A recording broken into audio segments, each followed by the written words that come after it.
Hello everyone, welcome to my YouTube channel deep success.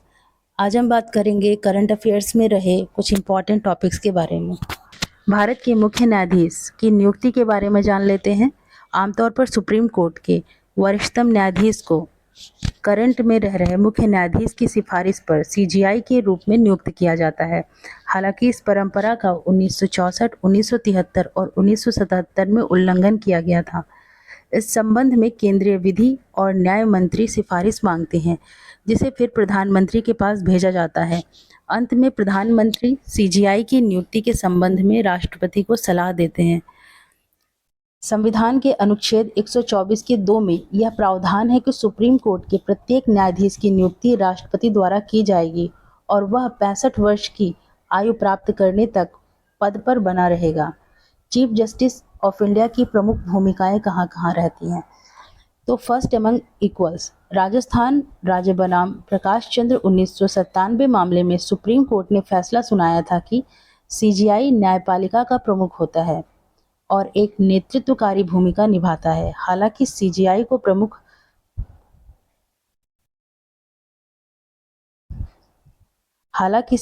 को supreme court के अन्य न्यायाधीशों की तुलना में कोई उच्चतर न्यायिक प्राधिकार प्राप्त नहीं होता है। मास्टर ऑफ द रोस्टर, केसों की सुनवाई के लिए पीठों, संविधान की पीठों सहित का गठन करना सीजीआई का अनन्य अधिकार है। कॉलेजियम का प्रमुख, सीजीआई उच्चतर न्यायपालिका में न्यायिक नियुक्तियों और स्थानांतरण के लिए कॉलेजियम का प्रमुख होता है। सुप्रीम कोर्ट के अधिकारियों और सेवकों की नियुक्ति संविधान के अनुच्छेद 146 के तहत चीफ जस्टिस ऑफ इंडिया या उसके द्वारा निर्धारित सुप्रीम कोर्ट का अन्य न्यायाधीश या अधिकारी करेगा। कॉलेजियम के बारे में जान लेते हैं। तो न्यायिक नियुक्ति कॉलेजियम की सिफारिश पर ही सुप्रीम कोर्ट और हाई कोर्ट के न्यायाधीशों की नियुक्ति राष्ट्रपति द्वारा संविधान के अनुच्छेद 124 और 273 क्रमशः के तहत किया जाता है। यानी सुप्रीम कोर्ट के न्यायाधीशों की नियुक्ति आर्टिकल 124 के तहत और हाई कोर्ट के न्यायाधीशों की नियुक्ति 217 के तहत की जाती है।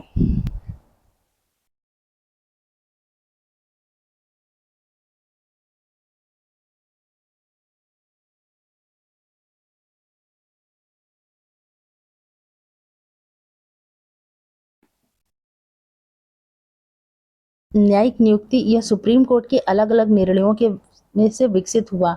यह निर्णय 1981, 1993, 1998 में सुनाए गए थे। इन निर्णयों को जजेस केस भी कहा जाता है।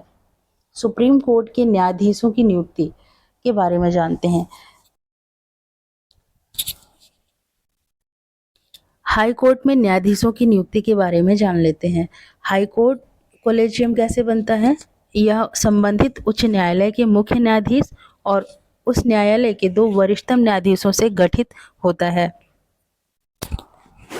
हाई कोर्ट कॉलेजियम अपनी सिफारिश सुप्रीम कोर्ट कॉलेजियम को भेजता है और इस मामले में सुप्रीम कोर्ट कॉलेजियम में सीजीआई और उच्चतम न्यायालय के 2 वरिष्ठतम न्यायाधीश शामिल होते हैं। कॉलेजियम प्रणाली के बारे में हम जान लेते हैं कि ये कैसे विकसित हुई थी। फर्स्ट जजेस केस 1981 या एसपी गुप्ता मामला, इसमें सुप्रीम कोर्ट ने निर्णय दिया था कि राष्ट्रपति भारत के मुख्य न्यायाधीश द्वारा दी गई सिफारिश को ठोस कारणों के आधार पर अस्वीकार कर सकता है। इस तरह इस मामले में कार्यपालिका को अधिक अधिकार प्राप्त हुए। सेकंड जजेस केस में 1993 आया। सेकंड जजेस case 1993, supreme court advocates on record association बनाम भारत संघ, भारत के मुख्य न्यायाधीश को न्यायिक नियुक्तियों और स्थानांतरण पर केवल 2 वरिष्ठतम न्यायाधीशों से परामर्श करने की आवश्यकता है। थर्ड जजेस केस 1998, भारत के मुख्य न्यायाधीश को न्यायिक नियुक्तियों और स्थानांतरणों पर अपनी राय बनाने के लिए सुप्रीम कोर्ट के 4 वरिष्ठतम न्यायाधीशों से परामर्श करना चाहिए। इस तरह से इन 3 जजेस केसेस से कॉलेजियम प्रणाली विकसित हुई थी। अब हम अगले टॉपिक पर चलते हैं, जो है इम्पीचमेंट ऑफ जजेस, यानी न्यायाधीशों को पद से हटाया जाना। तो ये सुर्खियों में क्यों रहा? हाल ही में इलाहाबाद हाईकोर्ट के एक न्यायाधीश को उनके पद से हटाने में संबंधित एक प्रस्ताव राज्यसभा में प्रस्तुत किया गया। पद से हटाए जाने संबंधी प्रक्रिया का उद्देश्य जवाबदेही सुनिश्चित करना और न्यायिक सत्यनिष्ठा को बनाए रखना है। आज़ादी के बाद से 6 बार न्यायाधीशों के खिलाफ पद से हटाने संबंधी प्रस्ताव लाए गए थे, लेकिन कोई भी पारित नहीं हुआ। न्यायाधीश को पद से हटाने से संबंधित संवैधानिक प्रावधान क्या है? तो आर्टिकल 124 के 4 में यह सुप्रीम कोर्ट के न्यायाधीश को पद से हटाने का प्रावधान करता है। आर्टिकल 218 इसमें प्रावधान किया गया है कि हाई कोर्ट के किसी न्यायाधीश को उसी प्रक्रिया और आधार पर उसके पद से हटाया जा सकता है जो सुप्रीम कोर्ट के न्यायाधीश के लिए निर्धारित है। इसका आधार क्या होगा? आधार होगा साबित कदाचार और अक्षमता के आधार पर। हालांकि इसे संविधान में परिभाषित नहीं किया गया है कि कदाचार और अक्षमता क्या है। प्रक्रिया क्या है इसकी? यह न्यायाधीश जांच अधिनियम 1968 द्वारा विनियमित होती है। पद से हटाने संबंधी प्रक्रिया के चरण क्या क्या हैं? तो इसका आरंभ कैसे होता है? जब भी न्यायाधीश को पद से हटाए जाने से संबंधित प्रस्ताव आता है तो इस पर कम से कम लोकसभा के 100 सदस्यों और राज्यसभा के 50 सदस्यों के हस्ताक्षर होने चाहिए। प्रस्ताव संबंधित सदन के पीठासीन अधिकारी को सौंपा जाता है। अब यह प्रस्ताव जांच के लिए जाती है, जो निम्नलिखित 3 सदस्यीय समिति की बनी होती है। इस समिति में भारत का मुख्य न्यायाधीश या सुप्रीम कोर्ट का अन्य न्यायाधीश होता है और हाई कोर्ट के मुख्य न्यायाधीश होते हैं, और तीसरा एक प्रतिष्ठित न्यायवेद होता है। यह समिति आरोपों की जांच करती है, अपने निष्कर्षों एवं टिप्पणियों के साथ रिपोर्ट अध्यक्ष सभापति को सौंपती है। इसके बाद अध्यक्ष सभापति रिपोर्ट को लोकसभा राज्यसभा के समक्ष रखते हैं।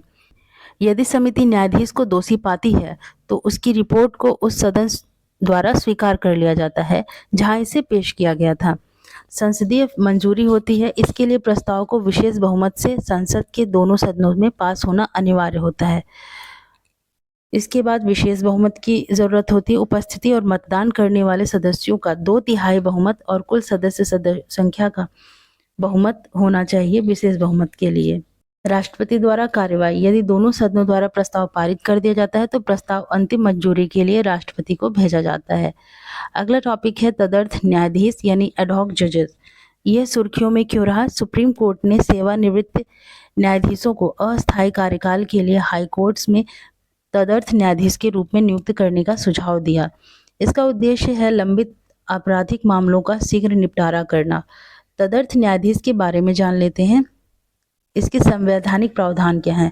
संविधान के आर्टिकल 224 ए, ये है ए, के अनुसार किसी हाई कोर्ट का मुख्य न्यायाधीश राष्ट्रपति की पूर्व सहमति से किसी भी हाई कोर्ट के सेवानिवृत्त न्यायाधीश को अपने यहाँ न्यायाधीश